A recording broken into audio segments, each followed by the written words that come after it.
It was 104 degrees on my back porch last July, and my neighbor's central air unit gave out at 2 in the afternoon. I watched that family pile into their truck and drive to the nearest motel with a working AC because their house had turned into an oven and there wasn't a thing they could do about it inside those walls. Meanwhile, I was sitting on my own porch, in the shade, with a glass of sun tea, not sweating near as much as you'd think. Same heat, same sun, two completely different afternoons.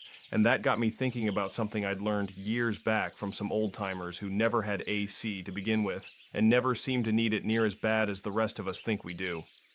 By the end of this video, you're going to know exactly how a house built the old way stays 15, 20 degrees cooler than one built the new way without a single watt of electricity. You're going to know which trees to plant and exactly where to plant them so they do real work instead of just looking nice. You're going to know the trick to opening and closing your windows at the right hour of the day, which sounds simple until you realize almost nobody actually does it right. You're going to know why your grandmother cooked outside in the summer and why that habit is coming back around. And you're going to know how folks kept meat and milk cold for months at a time with nothing but a hole in the ground and a block of ice long before anybody had a compressor humming in the yard. None of this is theory. As somebody who's spent 30 years preparing for the day the grid isn't there to lean on, I've tried every one of these methods myself, on my own place, and I'll tell you straight which ones are worth your time and which ones aren't. My name is Frank. I've spent better than 30 years now learning how to keep a family fed, watered, and comfortable without leaning on the grid any more than I have to. I've lived through my share of Michigan winters that'll about kill you, and a stretch of summers down in the Ozarks that felt like standing inside a clothes dryer. I've spent time around Amish and Mennonite families in more than one state, watched how they build, how they plant, how they live through August without ever touching a thermostat. I'm not one of them, and I won't pretend to be. But I've paid attention, I've borrowed what works, and I've tested it on my own house for longer than I care to admit. I'm not an engineer, and I'm not a contractor. I'm just a fella who got tired of a $200 power bill every July and who's spent enough time preparing for grid-down situations to know that when the power actually does go out in a heat wave, these are the methods that keep a family safe while everybody else is panicking. And here's the injustice of it, plain and simple. Most folks think their only two choices in a heat wave are run the air conditioner or suffer. That's it. Those are the options the big box stores want you thinking about, because there's a whole lot of money in selling you bigger units, extra window units, and portable coolers that eat electricity like it's free. There's no profit in telling you to plant an oak tree on the west side of your house. There's no profit in telling you to open your windows at 4 in the morning instead of noon. So that knowledge just quietly disappeared over the last 70 years while the power bills kept climbing. I'm going to hand you methods that cost little or nothing, that people used for centuries before the first window unit ever existed, and by the end of this, you'll understand exactly why they worked. If practical preparedness is worth your time, go ahead and hit subscribe and give this video a thumbs up. It genuinely helps me keep making videos like this one. Here's what most people get wrong, and it's the mistake that sits underneath almost every miserable summer. They treat their house like a sealed box and try to fight the heat after it's already inside.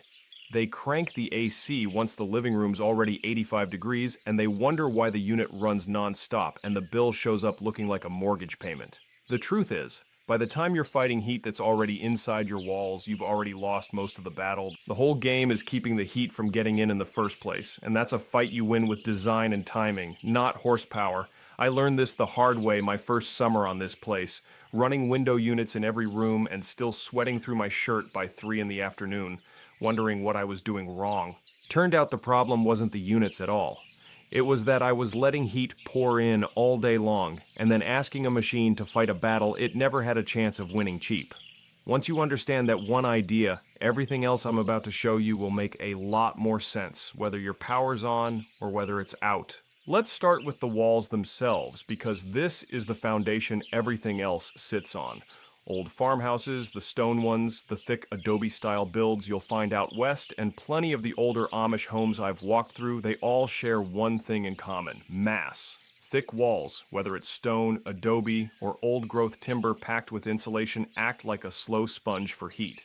The sun beats on that wall all afternoon, and the heat has to work its way through inch by inch.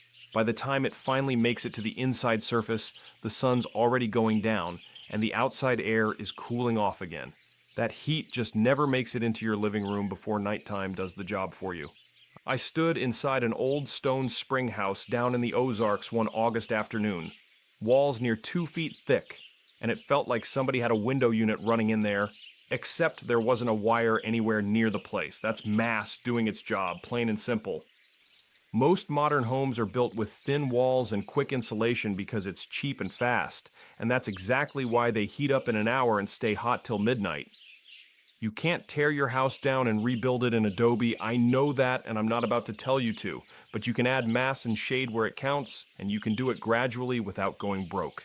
Heavy curtains or blackout drapes on the sun-facing side of the house buy you real time, maybe an hour or two before that heat radiates through your window glass and starts warming the room. A course of exterior shutters, even the cheap vinyl kind you can get for under $30 a piece, block the sun from ever hitting the glass directly, which matters a lot more than blocking it after it's already inside. Reflective window film is another option, runs about $20 a roll at most hardware stores, and it bounces a good chunk of that solar heat straight back outside before it ever gets a chance to build up behind the glass. And if you've got the room and the budget, stacking firewood, water barrels, or even filled sandbags against a sun-facing wall does the same job thickstone did 200 years ago, because it's really just adding mass and a buffer between the sun and your living space. It's not glamorous, it works, and it keeps working whether the power's flowing or not. Next is ceiling height, and I'll be honest, this one surprised me the first time I really understood it. I remember standing in an old farmhouse up near Traverse City with ceilings I could barely touch, even reaching up on my toes, and it stayed noticeably cooler upstairs than my own place ever does in July. Hot air rises. That's not folk wisdom, that's just physics, plain and simple. In a house with an 8-foot ceiling, that rising hot air has nowhere to go. It just piles up right where you're standing, right where you're trying to sleep. Older homes were often built with 9, 10, sometimes 12-foot ceilings, and that extra few feet gives the hot air someplace to collect well above head height. Research on this backs up what the old builders already knew by feel. Homes with higher ceilings can run 5 to 10 degrees cooler at living level than a standard 8-foot ceiling home, all else being equal. Now, you're probably not raising your roofline this summer, and neither did I, but you can steal the same trick. A simple attic vent fan, the kind you can find for $60 to $100, pulls that hot air up and out of the house before it has a chance to press back down into your rooms once the sun goes down. Even just cracking an attic hatch in the evening lets that trapped heat escape upward instead of soaking back down through your ceiling overnight, which is exactly what happens in a lot of older homes with a sealed-up attic and no way for that heat to vent. And if you've got a room in your house that always seems to run hotter than the rest, chances are it's sitting right under a low, poorly vented section of roof. That's usually the easiest room in the house to fix because you're not fighting the whole structure, just that one pocket where the heat's got nowhere to go. Small move, real difference. Now let's talk about trees because this is the cheapest, longest lasting fix on this whole list, and almost nobody plants with cooling in mind. A mature, well-placed tree can cut a home's cooling costs by as much as a quarter, and that's not a guess. That's been studied plenty of times by folks who track energy use for a living. The trick is placement. You want shade trees on the south and west sides of the house because that's where you're catching the harshest afternoon sun, especially in summer when the sun sits higher and further west later in the day. A tree on the north side is mostly just decoration as far as cooling goes. Fast growers like silver maple or hackberry will start giving you real shade inside 5 to 8 years for maybe $30 to $60 a sapling, and slower growers like oak will outlast your house and mine, shading grandkids that haven't been born yet. And trees don't just block the sun, they cool the air around them too, through a process where the tree pulls water up out of the ground and releases it as vapor through its leaves. The same basic principle behind the terracotta cooling setup I showed you folks a while back, just running on a much bigger scale. The air under a big shade tree can run up to 10 degrees cooler than the air standing in open sun. I've felt that difference myself more times than I can count, standing under an old maple on a 95-degree day and feeling like I'd stepped into a different climate entirely. If you're renting or you're not ready to commit to a full-grown tree, even a fast-growing vine trained up a trellis on the west wall does a smaller version of the same job for the cost of a few dollars in seed and some scrap lumber. It won't shade the whole house, but it'll take the worst of the afternoon sun off that one wall, and that's often the wall doing the most damage to your indoor temperature. Ventilation is where most folks get it backwards, and this one costs you nothing but a little attention. The mistake is opening your windows in the middle of the day when it's hottest, trying to get a breeze, and all you're doing is inviting hot air straight into your house. The right move is opening your windows late at night and early in the morning, when the outside air has finally dropped below your indoor temperature, and then closing everything up and drawing the blinds once the outside air climbs back past the inside air, usually mid-morning depending on where you live. You're essentially trading your hot indoor air for cool outdoor air while it's available, then sealing that cool air in like a thermos for the rest of the day. Cross ventilation makes it work even better.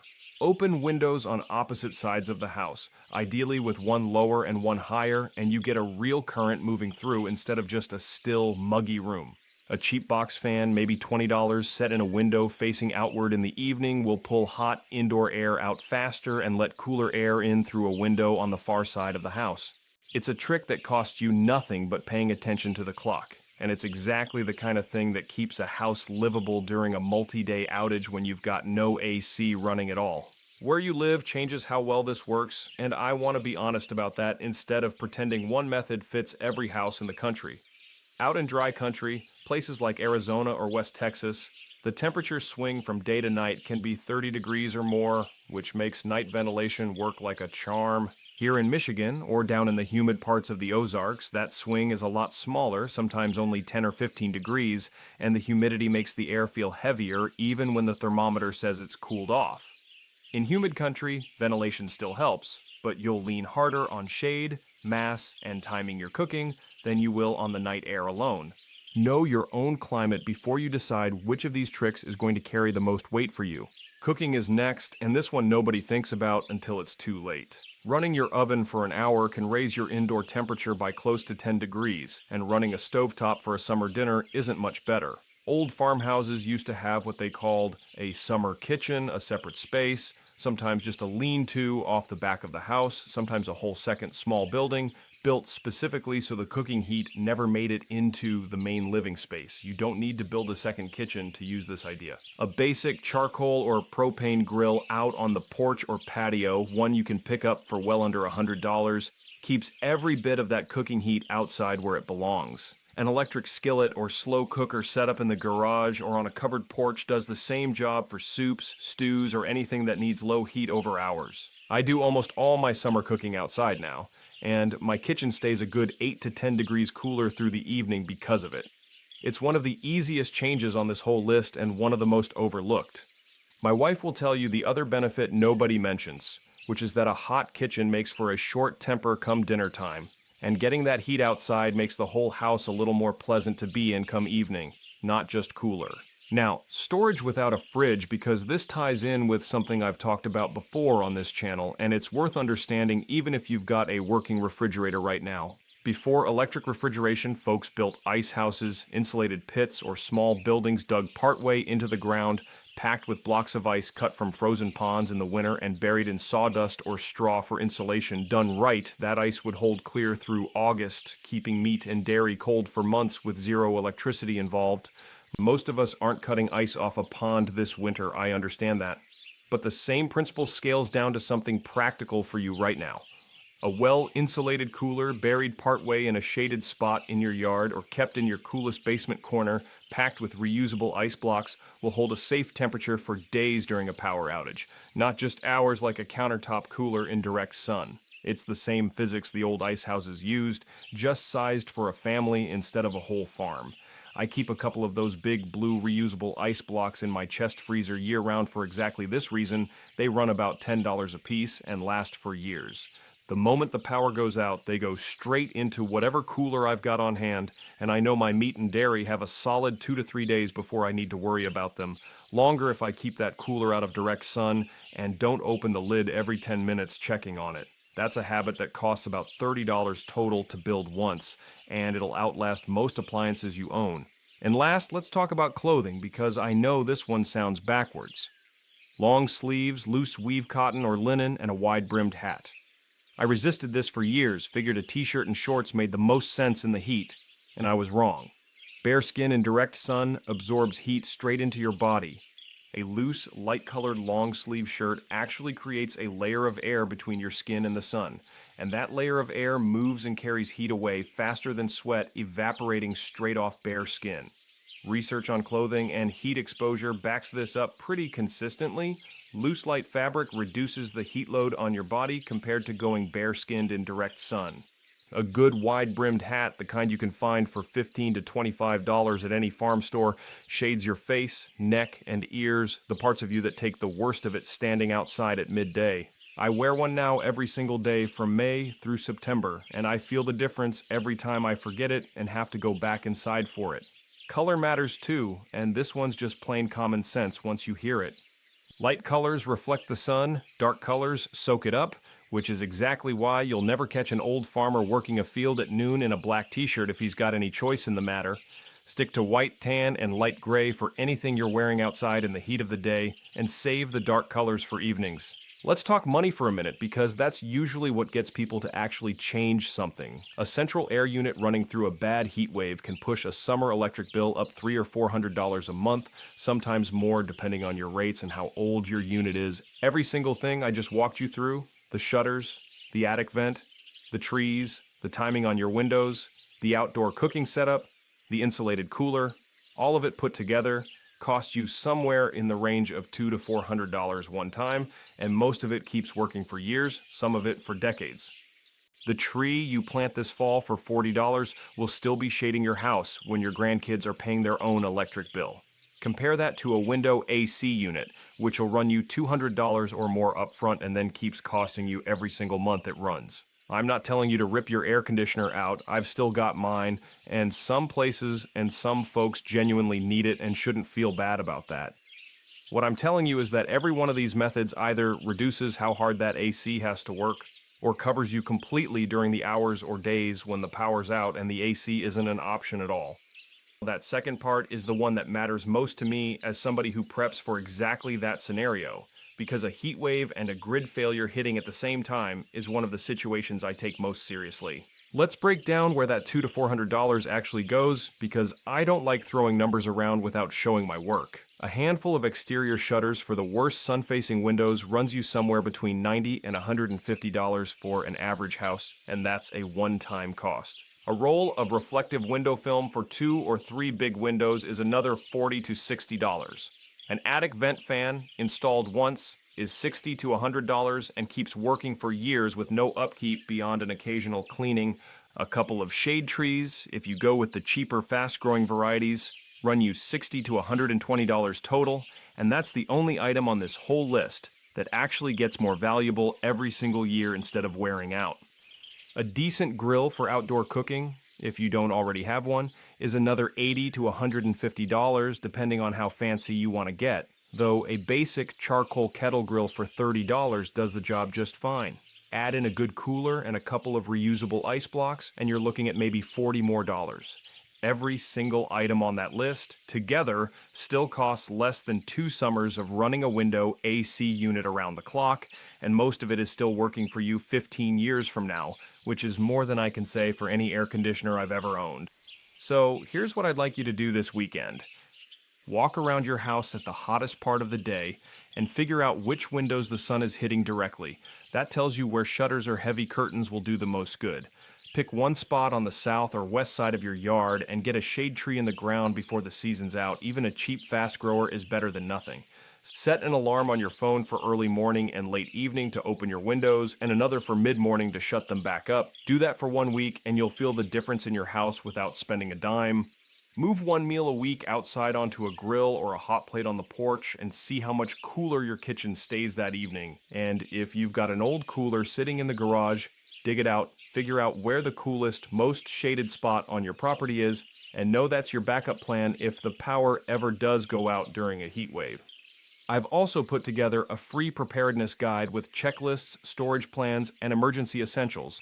And staying cool during a summer power outage is covered right in there, laid out step by step, so you're not scrambling to remember which trick goes with which situation. You'll find it linked in the description below.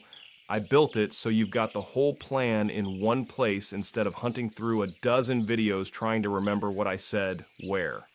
Tell me in the comments, What's the hottest you've ever had it get inside your own house, and did you tough it out or pack up and leave like my neighbor did last July? I read every one of those, and I'm always curious how different this looks depending on where you're living. Because what works for me up in Michigan clearly isn't the whole story for folks dealing with real desert heat or heavy southern humidity. Next time, I want to walk you through how I store water on my own place, how much you actually need per person, and the cheap mistakes most people make trying to stockpile it. That one ties in close with everything we talked about today, because in a real heat wave, water and staying cool go hand in hand. Preparation isn't about living in fear. It's about protecting the people you love before life gives you a reason.